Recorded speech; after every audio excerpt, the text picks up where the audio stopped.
Criminal procedure code 1973 chapter 5 section 41 से लेकर के 68 तक हम आज पढ़ेंगे अरेस्ट ऑफ पर्सन। व्यक्ति की गिरफ्तारी कैसे की जाती है और उसकी प्रोसीजर क्या होगा और उसको गिरफ्तार कब किया जा सकता है और गिरफ्तार करने वाले व्यक्ति जो पुलिस ऑफिसर्स है, जो बाहर साधक अधिकारी है, उसकी क्या ड्यूटियाँ हैं, उसके बारे में हम आज बात करेंगे। फर्स्ट में सेक्शन 5 में सेक्शन 41 से लेकर के 68 तक इसका विवरण दे रखा है। 41 में पुलिस ऑफिसर्स जब संज्ञेय मामले हो और असंज्ञेय मामले हो, कॉग्निजेंस ऑफेंस हो या नॉन कॉग्निजेंस ऑफेंस हो, तब हम पुलिस ऑफिसर्स जो बाहर साधक अधिकारी है वो गिरफ्तार कर सकता है। सेक्शन 41 से लेकर के 45 तक इसका विवरण दे रखा है। गिरफ्तारी कैसे की जाएगी वो CRPC की सेक्शन 1973 की सेक्शन 46 में दे रखा है और क्या ड्यूटियाँ होंगी उसका अधिकारी की, क्या बाहर साधक अधिकारी की क्या ड्यूटियाँ होंगी उसका विवरण दे रखा है सेक्शन 47 से लेकर के 68 तक। यहाँ पर सेक्शन 41 कहती है कोई भी पुलिस अधिकारी के बिना वारंट के गिरफ्तार कर सकता है। बिना वारंट के भी आपकी गिरफ्तारी हो सकती है। सेक्शन 41A के अनुसार कोई भी संज्ञेय अपराध अगर उसकी उपस्थिति में हो, उसकी कंडीशन क्या होगी? फर्स्ट कंडीशन होगी कि उसकी उपस्थिति के अंदर, किसी पुलिस अधिकारी की उपस्थिति के अंदर कोई कॉग्निजेंस ऑफेंस हो रहा हो, ऐसा बहुत ही संज्ञेय मामले का अपराध हो रखा हो तो उसको अरेस्ट किया जा सकता है। ये सेक्शन 41 का क्लोज 1 का कहता है। इसके अलावा क्लोज 2 कहता है जहाँ कहीं भी कोई विश्वसनीय परिवारवाद या कोई FIR ऐसी कोई दर्ज करवाता है जिसके कारण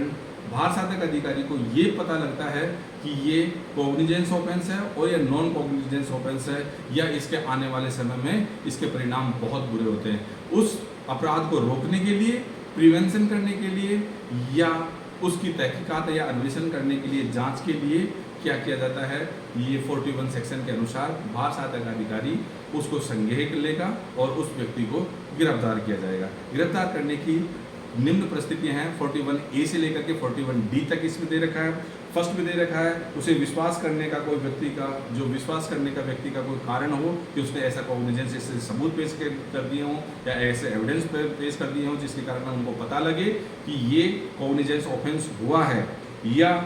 गिरफ्तारी आवश्यक है निम्न कारणों से अन्य अपराधों को रोकने के लिए कि ये अपराध कॉग्निजेंस हो सकता है, वह व्यक्ति किसी की मर्डर कर सकता है या कोई संज्ञेय अपराध कर सकता है तो उसको पकड़ा जा सकता है। किसी की जांच के लिए, अन्वेषण करने के लिए, उसकी पूछताछ करने के लिए भी पुलिस बाहर साधक अधिकारी या वहाँ का जो था बाहर साधक थाने का बाहर साधक अधिकारी उसको गिरफ्तार कर सकता है। साक्ष्य को विलोपित रोकने के लिए अगर कोई व्यक्ति ऐसा संज्ञेय अपराध करने के बाद में किसी साक्ष्य को मिटाने के लिए प्रेरित करता है, किसी को धमकाता है या किसी साक्ष्य एविडेंस को न्यूट्रल करता है या उसको मिटाता है तो भी उस व्यक्ति को गिरफ्तार, उसको मिटाने से रोकने के लिए, प्रिवेंट करने के लिए उस व्यक्ति को गिरफ्तार किया जा सकता है। आगे साक्षी को उत्प्रेरणा और धमकी, अगर कोई एविडेंस हो, किसी घटना को देखने के लिए कोई व्यक्ति साक्ष्य बन करके उपस्थित होता है तो वह व्यक्ति जो अपराध कारित करता है अगर वो किसी साक्षी को धमकाता है, किसी गवाह को धमकाता है तो उसको प्रिवेंट करने के लिए, रोकने के लिए भी हम उस व्यक्ति को बाहर साधक अधिकारी, जो पुलिस का बाहर साधक अधिकारी हो, उसको गिरफ्तार कर सकता है। व्यक्ति की गिरफ्तारी की उपस्थिति सुनिश्चित करने के लिए या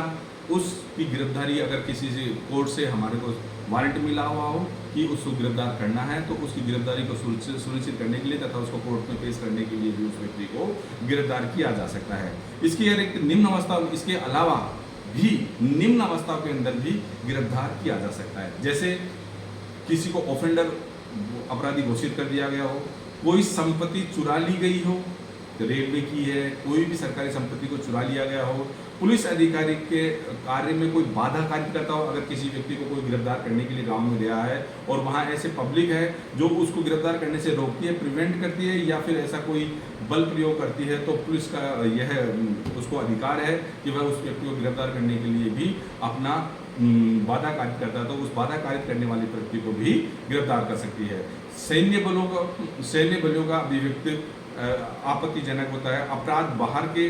अगर अपराध भारत के बाहर कारित किया गया हो तो सेंट्रल गवर्नमेंट की अनुपस्थिति के अंदर उनकी परमिशन के अनुसार लेकर के वहाँ उसको गिरफ्तार किया जा सकता है। Request of letter LOR request of letter उससे प्राप्त किया जाएगा। रिक्वेस्ट ऑफ लेटर प्राप्त होने के बाद में उस व्यक्ति को वहाँ से गिरफ्तार करने के लिए जाया जा सकता है। या अपने एरिया से छोड़ करके दूसरे एरिया के अंदर अगर व्यक्ति चला गया हो तो भी उसको गिरफ्तार करने के लिए दूसरे पुलिस अधिकारी को सुनिश्चित किया जा सकता है, या उनके लिए हम एक आदेशिका या एक आदेश हम एक नोट पत्र प्रपत्र करके रिक्वेस्ट लेकर हम दूसरे बाल साधक अधिकारी को दे देते हैं कि उस एरिया के अंदर इस नाम का व्यक्ति जो कि कॉग्निजेंस ऑफेंस कर रखा है, अतः उसको गिरफ्तार करने के लिए वारंट इशू रखा, उसको वारंट गिरफ्तार करने के लिए हम LOR करके हम उसको गिरफ्तार करते हैं। अगर वो दूसरे बाल साधक अधिकारी के क्षेत्र में भी वो निवास करता है तो वहाँ पर जिस बाल साधक अधिकारी के क्षेत्र में अगर ये अपराध कारित हुआ है तो वह व्यक्ति वहाँ जाकर के उसको गिरफ्तार कर सकता है। इसके अलावा इसके अतिरिक्त गिरफ्तार कब कर सकते हैं, कब नहीं कर सकते। अच्छा, अन्य धाराओं में भी वारंट की गिरफ्तार किया जा सकता है। वो धाराएं कौन सी हैं? 123, 123 उसका सब क्लोज 6, 151, 132 का सब क्लोज 1 और 438 का 1 जो प्रोवाइजो है उसके अनुसार हम उनको उन सेक्शन में, उन धाराओं में हम उनको गिरफ्तार कर सकते हैं। एक फेमस केस है DK Basu versus state of Bengal. इसमें गिरफ्तारी संबंधी दिशा निर्देश दिए गए हैं। उस Arnesh Kumar versus state of Bihar में भी कहा गया है कि जहां कहीं पर भी वैवाहिक विवाद हो, जहां पर विवाह जैसे प्रश्नों के अंदर अगर गिरफ्तारी आती है तो सबसे पहले समझौते का प्रयास करना चाहिए। जब समझौता विफल हो जाता है तो जो अपराध कारित करता है उस व्यक्ति को गिरफ्तार किया जाए। यह सुप्रीम कोर्ट ने DK Basu versus state of पश्चिमी बंगाल ने ये स्टेटमेंट दिया है। तथा अन्य भी गिरफ्तारी जैसे DK Basu versus state of Bengal, इसमें भी गिरफ्तार संबंधित दिशा निर्देश दिए गए हैं कि कैसे कैसे गिरफ्तार किया जा सकता है। तो इस प्रकार से 41A के अनुसार, 41A सेक्शन के अनुसार पुलिस अधिकारी के समक्ष उपस्थित होने के लिए उसको नोटिस जारी किया जाएगा। पहले वह पुलिस अधिकारी है उस संबंधित जिस व्यक्ति के लिए जिसने अपराध कारित किया, जिसको वह बुलाना चाह रहा है, गिरफ्तार किया जाता है, उसको एक नोटिस जारी करेगा और उसको वहाँ पर पत्र पहुँचा के बताएगा कि आप समय और तिथि अंकित होगी और उसको बताया जाएगा कि आप इस समय पर आप यहाँ पर पुलिस थाने के अंदर आप रिपोर्ट करें या उस निश्चित समय पर दिए गए निश्चित समय और स्थान पर आप उपस्थित हों। और व्यक्ति का कर्तव्य है, उस व्यक्ति का जिसके पास नोटिस मिल जाता है उस व्यक्ति का कर्तव्य है कि उस नोटिस में दिए गए स्थान और समय और दिनांक के ऊपर वह अपनी उपस्थिति वहाँ पर दर्ज करवाएं। और दर्ज करवाने का कर्तव्य उस जिसने अपराध कारित किया गया है, जिसके ऊपर जो ये चार्ज लगा हुआ है कि उन्होंने ये अपराध कारित किया, तो वह 41A के अनुसार वह वहाँ उपस्थित होगा। 41B कहता है कि जहाँ कहीं भी गिरफ्तारी का कारण बताया जाएगा, उस व्यक्ति को जब उसको अरेस्ट किया जाता है कि उसने कॉग्निजेंस ऑफेंस किया है, क्या किया है, तो पहले उसको कारण बताया जाएगा कि हम आपको अवरुद्ध कर रहे हैं और आपको हम अरेस्ट कर रहे हैं। इससे पहले उस व्यक्ति को कारण बताया जाएगा कि आपने ये ऑफेंस किया है। इस ऑफेंस के तहत आपने 41B ये कहता है कि अरेस्ट करने से पहले उस व्यक्ति को ये बताया जाए आपको इस कारण से आपने ये अपराध किया है जिसके कारण हम आपको अरेस्ट कर रहे हैं, और उसके ऊपर हस्ताक्षर करवाया जाएगा। जब उसको अरेस्ट किया जाता है तो उसके हस्ताक्षर किए जाएंगे तथा इसकी सूचना उसकी एक सूचना कि उसके परिवार को या उसके मित्र को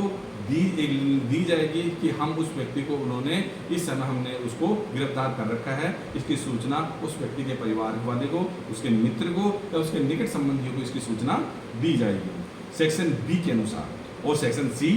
C कहता है राज्य स्तर पर या जिला स्तर पर एक नियंत्रण कक्ष होता है। जब भी किसी व्यक्ति को गिरफ्तार किया जाता है तो एक राज्य स्तर पर और एक डिस्ट्रिक्ट स्तर पर। डिस्ट्रिक्ट स्तर पर तो डिस्ट्रिक्ट के अंदर जहाँ कंट्रोल रूम होगा वहाँ पर, और राज्य स्तर के ऊपर भी एक निश्चित जगह होगी जहाँ पर कंट्रोल रूम होगा। जिस व्यक्ति की गिरफ्तारी होती है तो उसकी सूचना उस वहाँ के जो कंट्रोल रूम है वहाँ पर उनको हर दिन जिस दिन व्यक्ति को गिरफ्तार किया जाता है उसी दिन उनकी जो सूचना पट है उसके ऊपर नाम अंकित होगा कि फलाने थाने से इस व्यक्ति को गिरफ्तार किया गया है। उसकी सूचनाएं उस पटल के ऊपर लिखी होगी। सेक्शन 40C ये कहता है। 41D कहता है कि अन्वेषण के समय अधिवक्ता उपस्थित हो सकता है जब उसका अधिकार है, राइट है किसी के अपने लीगल एडवाइजर से सलाह लेने के लिए कोई भी लीगल एडवाइजर, तो किसी पुलिस अधिकारी का ये कर्तव्य है कि वह उस लीगल एडवाइजर को उससे मिलने का समय निर्धारित करे। लेकिन उसमें अपवाद ये है कि उस लीगल एडवाइजर संपूर्ण समय के लिए या पूर्ण समय के लिए वह वहाँ मिल नहीं सकता, उसके साथ रह नहीं सकता। उसका समय निश्चित किया जाएगा, उससे पूछताछ, उसकी सलाह उसको दी जाएगी और लीगल एडवाइजर की जो उसको सलाह और उसका समय निश्चित होगा, संपूर्ण समय के लिए नहीं, लेकिन उसके लिए लीगल एडवाइजर से सलाह लेने की उसको अनुमति दी जाएगी। ये 41D कहता है। 41D सेक्शन के अनुसार किसी एडवोकेट को उसको सलाह, उस अपराधी को सलाह लेने की, किसी एडवोकेट से सलाह लेने की अनुमति है। ये सेक्शन 41D कहता है।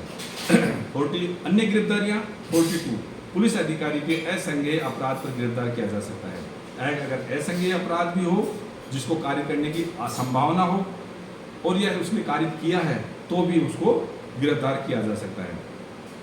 गिरफ्तार उपस्थिति में परंतु कई नाम और पते बताने पर छोड़ दिया जाएगा। लेकिन अगर किसी व्यक्ति को गिरफ्तार किया जाता है, अगर वो बाहर सहायक अधिकारी किसी व्यक्ति से उसका नाम, पता या उसका रहने का स्थान अगर पूछता है, अगर वह व्यक्ति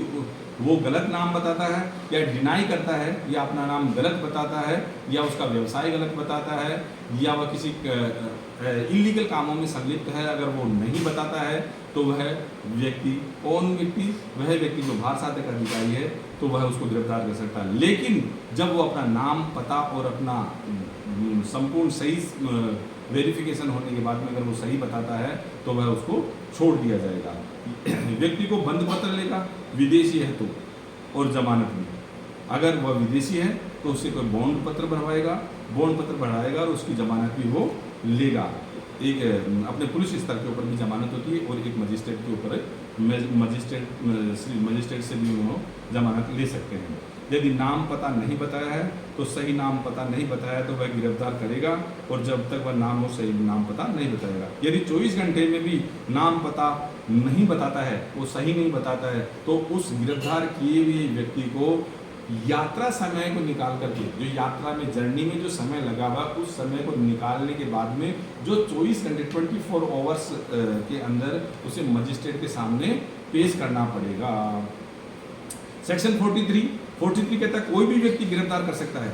43 किसी भी सिविल आदमी को ये राइट देता है कि आप किसी भी अपराधी जिसने संज्ञेय अपराध किया है उसको गिरफ्तार करने का राइट देता है। 43 सेक्शन के अनुसार CRPC 1973 सेक्शन 43 के अनुसार कोई भी सिविल व्यक्ति किसी भी अपराधी को गिरफ्तार करने का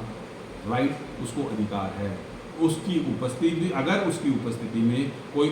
कॉग्निजेंस ऑफेंस, संज्ञेय अपराध और हीनियस अपराध हो रहा हो तो उसको रोकने के लिए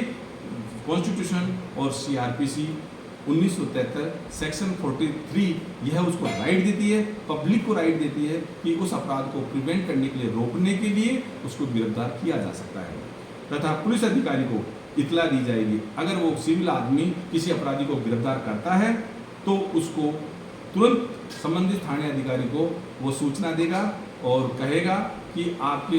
इस व्यक्ति ने ये जुर्म किया है, संज्ञेय अपराध किया है और हमने इसको गिरफ्तार कर रखा है, तथा इसकी सूचना तत्काल उस संबंधित पुलिस अधिकारी को या उस पुलिस चौकी को वह सामान्य व्यक्ति देगा। यदि असंज्ञेय अपराध किया है तो 42 की उसकी कार्रवाई होगी जो पहले बताया गया है। और अगर संज्ञेय अपराध हुआ है तो वह उसको गिरफ्तार करेगा तथा उसको अपने कस्टडी में अन्वेषण करेगा। लेकिन अगर बाहर सहायक अधिकारी को ये लगता है कि नॉन कॉग्निजेंस ऑफेंस इसके द्वारा कार्य किया गया है, तब बाहर सहायक अधिकारी क्या करेगा, उस व्यक्ति से उसका नाम और पता पूछेगा। जिस प्रकार से 42 के अंदर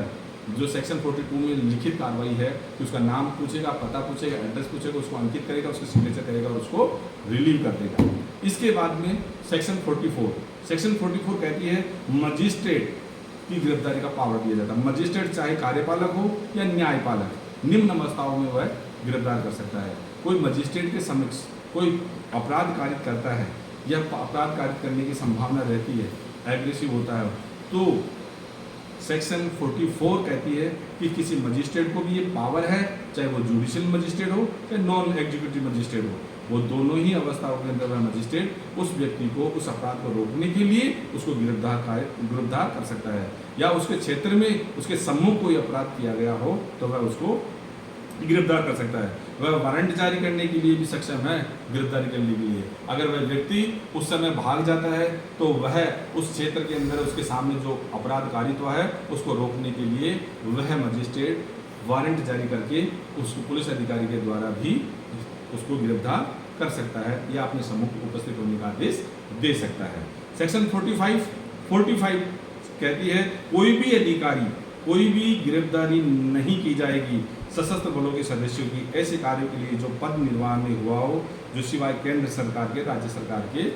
की सहमति के बिना। अगर कोई भी अधिकारी है जो सशस्त्र बलों में बीएसएफ, सीआरपीएफ या अन्य किसी ऑर्गेनाइजेशन के अंदर कोई संबंधित अधिकारी हो जिसको यह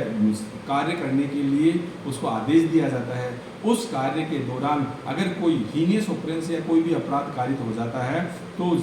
कोई भी पुलिस अधिकारी जब तक केंद्र सरकार की अनुमति ना हो, जब तक राज्य सरकार की अनुमति या केंद्र सरकार की अनुमति के बगैर उन व्यक्तियों को गिरफ्तार नहीं कर सकते, क्योंकि वो राज्य कार्य के अंदर कार्य करने में जो अपराध कारित होता है उस राज्य कार्य के दौरान जो अपराध कारित होता है उसको उस जो संबंधित अधिकारी को गिरफ्तार करने के लिए या उसके ऊपर कोई भी ऐसा इंक्वायरी या करने के लिए सबसे पहले केंद्र सरकार या राज्य सरकार की अनुमति होगी कि अगर राज्य सरकार का कर्मचारी है तो राज्य सरकार की अनुमति और अगर सेंट्रल गवर्नमेंट का कर्मचारी है तो सेंट्रल गवर्नमेंट की सरकार से अनुमति प्राप्त करेगा, तब जाकर के उस व्यक्ति की गिरफ्तारी सुनिश्चित हो सकेगी। ये सेक्शन 45 कहती है। 45 कहती है इसकी गिरफ्तारी सशस्त्र बलों की गिरफ्तारी करने के लिए संबंधित सरकार की परमिशन की आवश्यकता है, उसके बाद में ही उस व्यक्ति को गिरफ्तार किया जा सकता है जो कि सशस्त्र बल में कार्य करता हो, जैसे बीएसएफ, सीआरपीएफ, अन्य जो सशस्त्र बल हैं। सशस्त्र बलों को गिरफ्तार करने से पूर्व वहाँ जो जिस सरकार के तहत ये कार्य किया जाता है, जिसके अधीन वह राज कार्य कर रहा है, उसकी अनुमति उसको आवश्यक है। अब यहाँ तक तो है। 41 कहता है कि गिरफ्तार बाहर साधक अधिकारी कोई भी पुलिस अधिकारी कैसे गिरफ्तार कर सकता है, वह इस प्रकार से गिरफ्तार कर सकता है जब वह उसके सामने कोई कॉग्निजेंस ऑफेंस हो रखा हो या उसके पास कोई परिवारवाद आया हो या फिर उसके पास कोई एफआईआर लिखाई गई हो कि इस व्यक्ति ने ये कार्य किया है तो 41 में गिरफ्तारी होगी। 41 में गिरफ्तारी होगी। 42 बोलते हैं कोई असंज्ञेय अपराध हो तो असंज्ञेय अपराध के अंदर उसका नाम पता पूछा जाएगा और गिरफ्तार किया जाएगा, नाम पता बताने पर उसको छोड़ दिया जाएगा। 43 कहता है किसी भी सिविल आदमी को परमिशन दिया जाता है। 43 किसी भी सिविल आदमी को यह अनुमति देता है कि किसी भी अपने मोहल्ले अपने किसी भी शहर में अगर कोई उनके सामने कोई असंज्ञेय अपराध कारित हो रहा हो या कोई असंज्ञेय अपराध कारित हो रहा हो तो उसको प्रिवेंट करने के लिए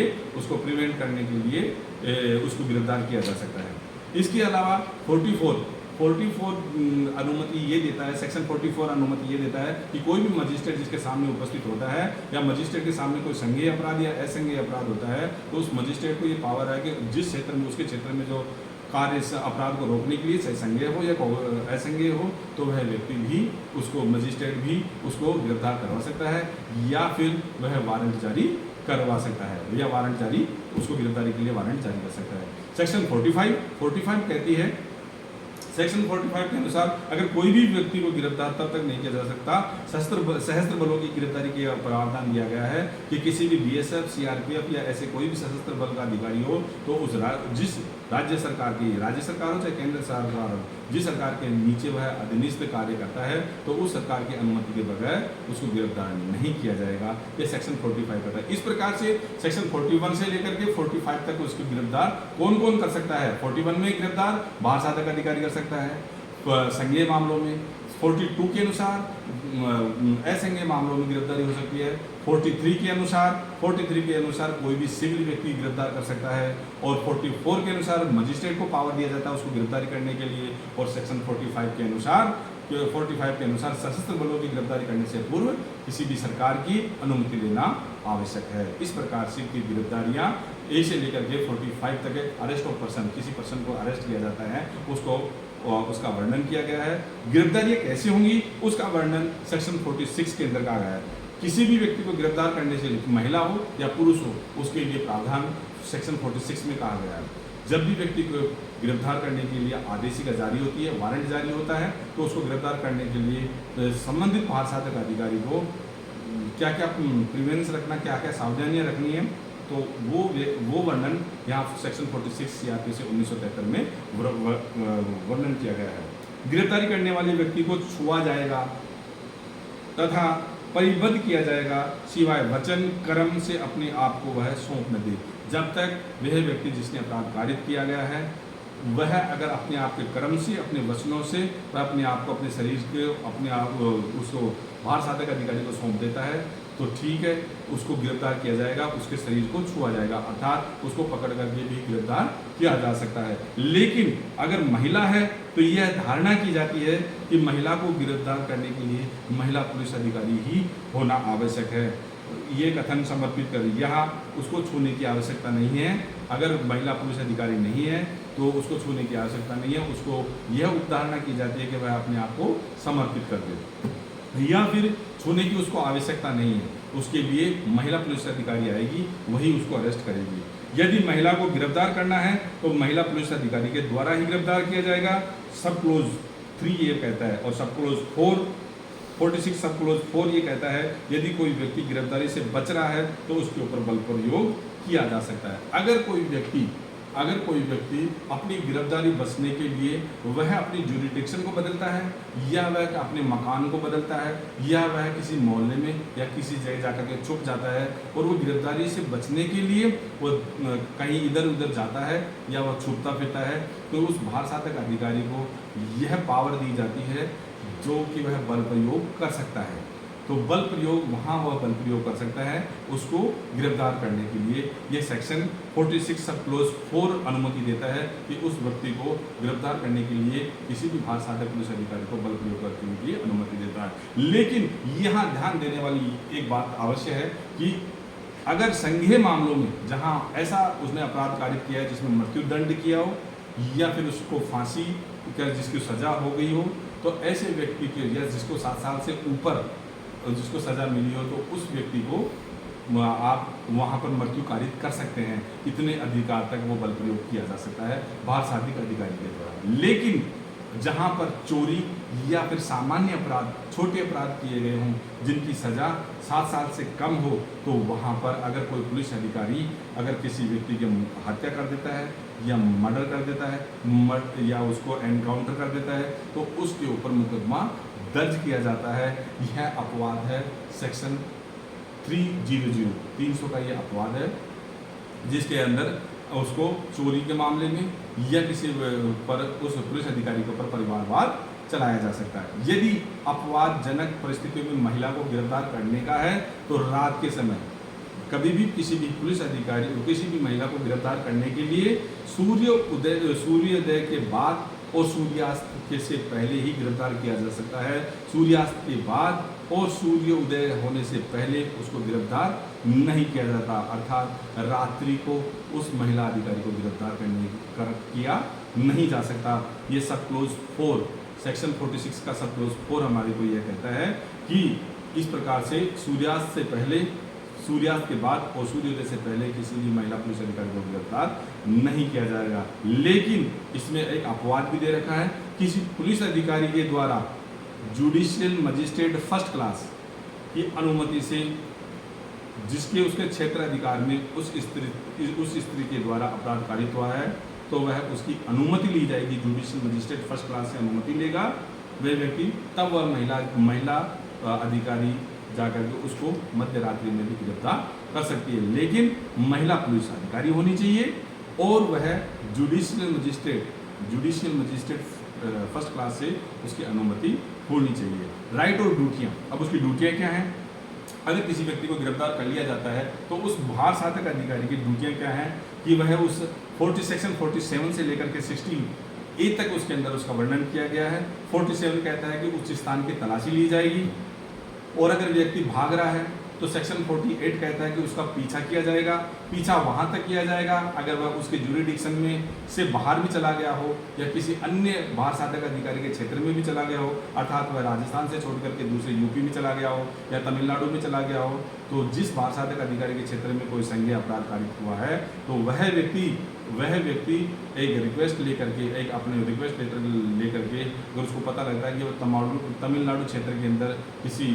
क्षेत्र में वह छुपा हुआ है, तो वहाँ के संबंधित बाढ़ साधक अधिकारी को वह सूचना देगा तथा उस व्यक्ति को गिरफ्तार करने में उसकी सहायता लेगा और उसको गिरफ्तार कर सकता है। अर्थात वह जहाँ तक वह भागता है उसका पीछा किया जा सकता है। अगर वो विदेश में चला जाता है तो विदेश में उसको गिरफ्तार करने के लिए संबंधित टिटरी देखी संधियाँ देखी जाती हैं, या केंद्रीय सरकार के द्वारा अनुमति पत्र प्राप्त करके LOR request of letter LOR से प्राप्त करके वह दूसरे देश में भी उसको गिरफ्तार करने के लिए उसका पीछा किया जा सकता है। सेक्शन 49 कहता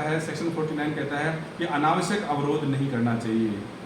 गिरफ्तारी के अंदर। सेक्शन 50 कहता है गिरफ्तारी का कारण उसको बताया जाए कि उसको किस लिए गिरफ्तार किया जाता है। 50A के अंदर कहा गया है कि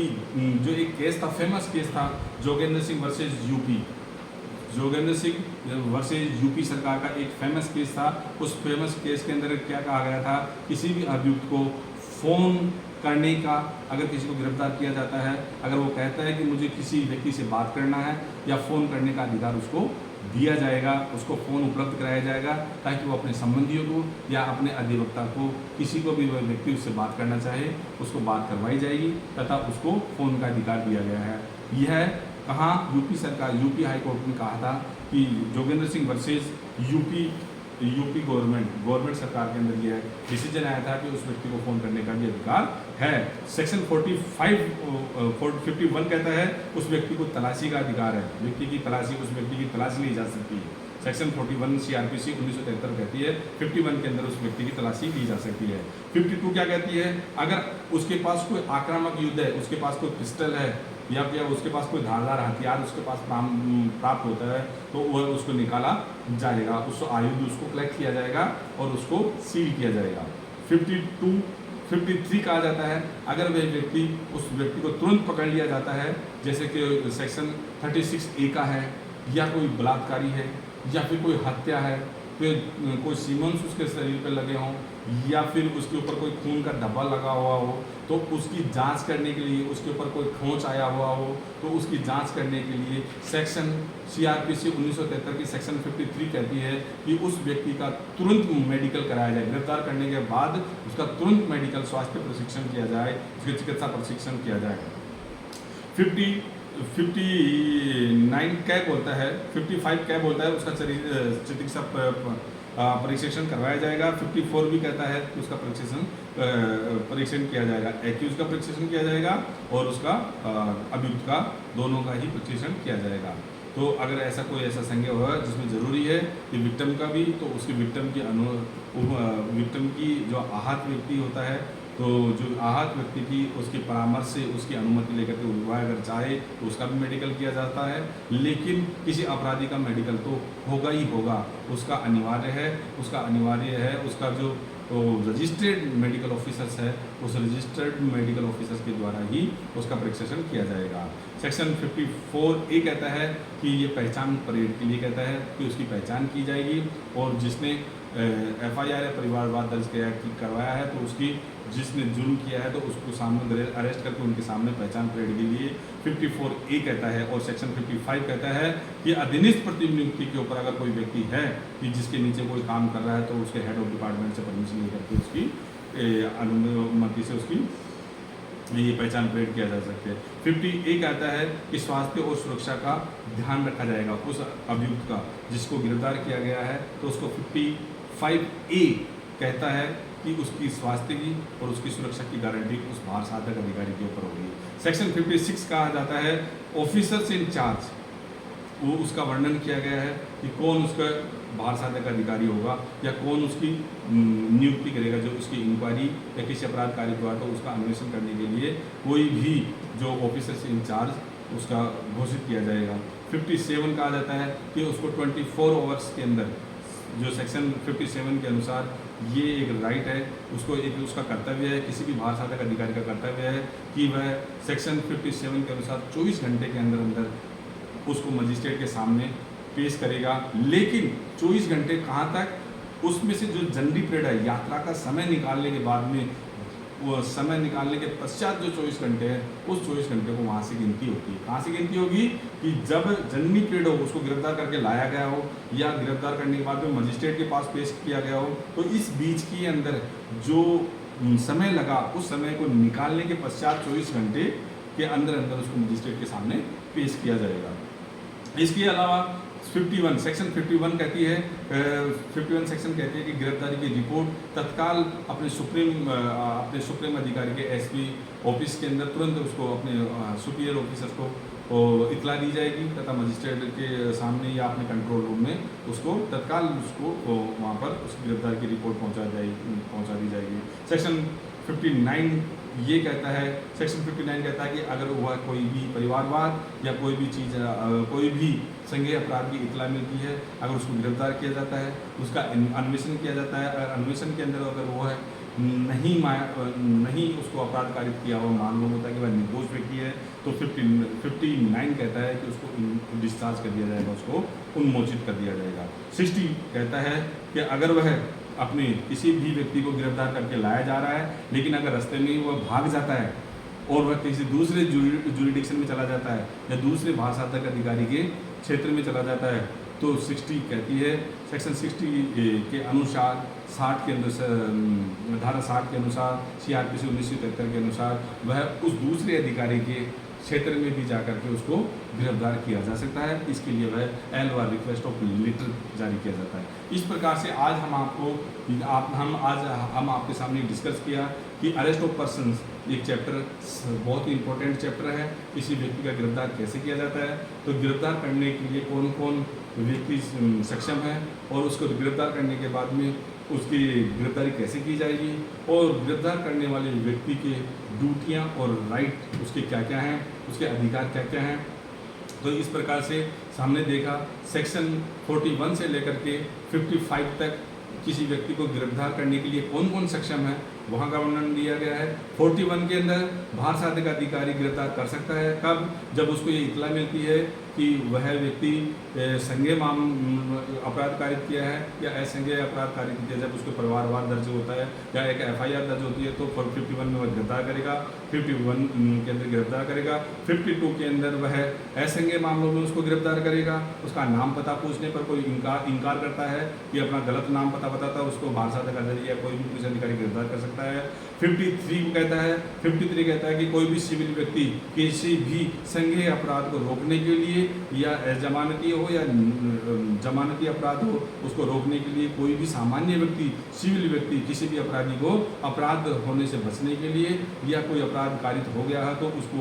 अपराधी भाग रहा हो तो उसको गिरफ्तार करके संबंधित पुलिस अधिकारी को इतला देकर के वहाँ बाहर साधक अधिकारी को तुरंत इतला देगा और उसको वहाँ सौंप देगा। और 54